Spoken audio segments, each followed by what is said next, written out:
A big story making headlines over the past few days. Tim McGraw and Faith Hill and Ed Sheeran have all been hit with a copyright lawsuit over their latest single, The Rest of Our Life. Really? So basically what happened was there was a song that came out in Australia in 2016. It was a huge song, a hit song. It was called When I Found You, and it was sung by an artist named Jasmine Ray. And it sounds, apparently, I haven't heard the song from the Australian artist, but apparently it sounds incredibly alike. They were getting tweets about Tim and Faith's song, so they went and checked it out.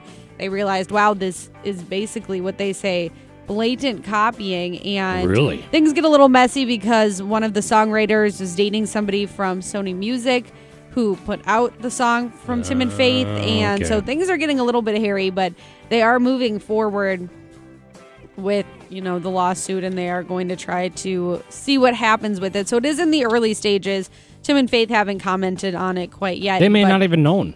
They might have not even known. That's probably what it was. Yeah, I mean, I don't know many songs from other, places like Australia for sure. I don't know any songs there, but they did file a lawsuit in New York, and that was just a few days ago. So we will have to wait and see what happens. These things can take a long time. These songs are brought to them. Like, would you record this song? Like, I like this song. They'll do it. Yeah, they didn't realize who wrote it and who's copied it or whatever. They just, It might take time to...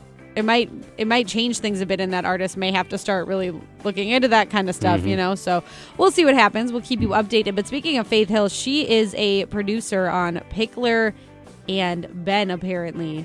And it's a new show with Kellie Pickler, right? Yeah, and it's the Ben is a big TV reporter in New York. He's married to Ginger Z. So they have a show. It's apparently super, super funny, and now it has been picked up for a second season. I didn't know that Faith Hill was one of the producers. Yeah, I knew that. But a lot of... That came out when it started, yeah. Oh, I've failed. Well, that's okay. I think I missed that. I think I missed that, or my brain has just been failing me. But Dolly Parton, Tim McGraw, Little Big Town have all appeared on the show. So that sounds like my kind of show. I feel like I have to get on in there, watch it. Do you know what channel it's on?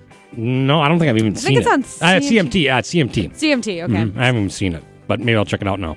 All right, I'll end with this. Chesney, this is really surprising news. He is changing his record label. He was signed to Columbia for 20 years. Now he's signing with Warner Music Nashville. Yeah, that's a big shakeup. That is a big shakeup. I feel like a lot of these big artists are switching record labels.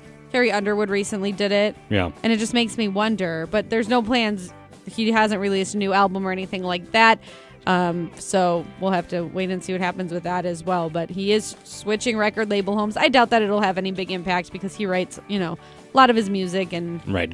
We won't hear a difference. Likely. We won't hear a difference. But there's your lowdown. All right. Well, thanks. We'll follow that up with Kenny Chesney, American Kids. Oh.